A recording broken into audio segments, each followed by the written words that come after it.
दोस्तों, मैं Arif Khan crime exposure news room से।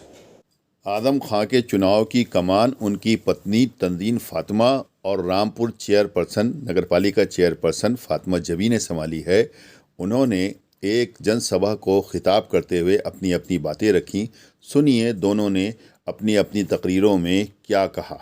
और ये जुल्म आप पर इसलिए हुए हैं कि जब भारतीय जनता पार्टी ने और मुखालिफों ने अच्छी तरह से ये समझ लिया कि आजम साहब यहाँ की जनता के दिल में हैं और हम उन्हें वोट देकर वोट के जरिए हम उन्हें नहीं हरा सकते हैं, किसी भी सूरत में पब्लिक जो है वो उन्हीं को वोट करेगी।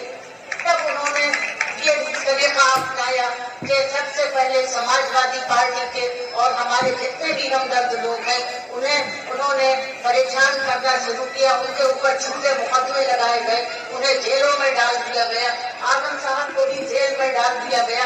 जब जुल्म हद से बढ़ जाता है तो एक दिन मिट जाता है, पर ये जुल्म हद से बढ़ चुका है। इंशाल्लाह मिटने का वक्त आ चुका है।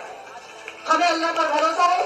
हम ये डर जाए कि हाय हमें ये कर देंगे कैसे, अल्लाह बहुत बड़ी ताकत है, हमें उस पर भरोसा है। जब तक उसका हुक्म नहीं होगा कोई भी हमारा बाल मांगर नहीं कर सकता, ये हमारा यकीन है उस पर। इसलिए हम जिएंगे तो शान से, वही के गीदड़ के 1000 साल की जिंदगी से शेर की है जिनकी मौत ज्यादा बेहतर है। अपने दिलों में ये एहसास कर लीजिए। कब तक घर में छुप कर बैठेंगे? बताए मरना आज भी है, मरना कल भी। इज्जत के साथ मर जाओ। अगर डर के घर में बैठ जाएंगे तो ये लोग घरों में ही मार देंगे, तो क्या करेंगे आप? इससे अपनी इज्जत बचाने के लिए, अपना घर बार बचाने के लिए और अपने भाईचारे को कायम रखने के लिए सामने आना ही पड़ेगा, भले ही मौत आ जाए। और इस जुल्म का बदला लेना है, क्योंकि हमें नफरत की राजनीति नहीं चाहिए, सिर्फ विकास के नाम पर वोट चाहिए। इस देश को विकास चाहिए। बुरी तरीके से देश क्रस्त हो चुका है। मंदिर इसलिए बनाया जा रहा है कि लोग बच्चे पढ़ेंगे तो रामपुर में आजम खां के मुकाबले आकाश सक्सेना उर्फ हनी को भाजपा ने मैदान में उतारा है। कहते हैं कि आजम खां अगर आज जेल में हैं तो आकाश सक्सेना की बदौलत है। उन्होंने सुनिए अपने भाषण में क्या कहा कि मेरी कोशिशों को सराहो, मेरे हमराह चलो। मेरी कोशिशों को सराहो, मेरे हमराह चलो। मैंने एक क्षमा जलाई थी अंधेरे के खिलाफ।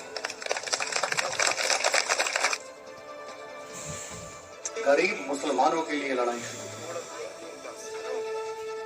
ऐसे मुसलमानों की लड़ाई थी वो। 2017 के बाद जब भारतीय जनता पार्टी की सरकार बनी मार्च में, तो 2 महीने के बाद सरकार बनने के चुप जाओ जरा,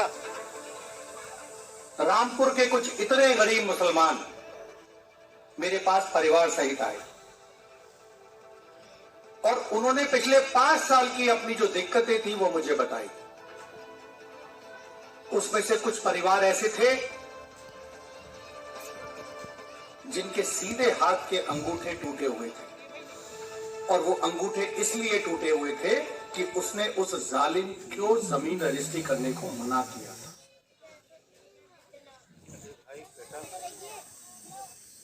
उस दर्द को मुझे नहीं देखा गया। शुरुआत लड़ाई की वहां से की थी। मेरी उस आदमी से कोई व्यक्तिगत दुश्मनी नहीं थी, लेकिन कभी व्यक्तिगत दुश्मनियों के लिए लड़ाई नहीं लड़ी जाती।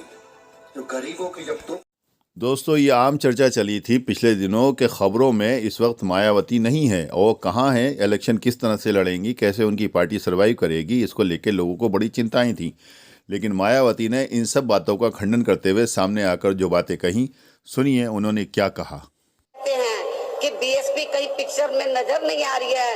मेरे ख्याल अभी तक पिछले कई महीनों में जितने प्रोग्राम कांग्रेस ने, सपा ने, बीजेपी ने किए हैं, जितनी भीड़ उनके प्रोग्राम में अभी तक आई है उससे कई गुना भीड़ आज बीएसपी के अकेले एक प्रोग्राम में आप लोगों को देखने के लिए मिल रही है। कुछ दिन पहले अब्दुल्ला आजम ने आरोप लगाए थे कि उनको अपनी जान का खतरा है, उनको या तो किसी एक्सीडेंट में मरवा दिया जाएगा या उनकी सिक्योरिटी ही उनको मार देगी। इसको लेकर नवाब काजिम अली खां के बेटे हमजा मियां ने प्रेस कॉन्फ्रेंस करके अपनी जान को खतरा बताया। सुनिए क्या कहा उन्होंने।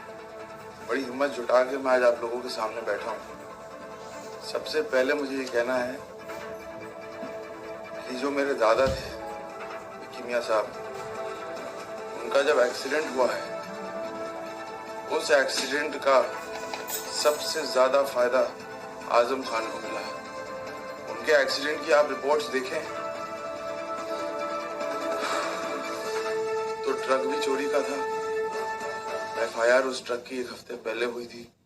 इंजन नंबर, जेसी नंबर मिटा हुआ था और उनका एक्सीडेंट नहीं, वो मर्डर था। इसमें मैं आप लोगों के माध्यम से सबसे पहले सीबीआई जांच की मांग करता हूँ। दोस्तों, अगर वीडियो पसंद आई हो तो लाइक कीजिए, शेयर कीजिए और चैनल को जरूर सब्सक्राइब कीजिए ताकि डायरेक्ट नोटिफिकेशंस आप तक पहुंचते रहें।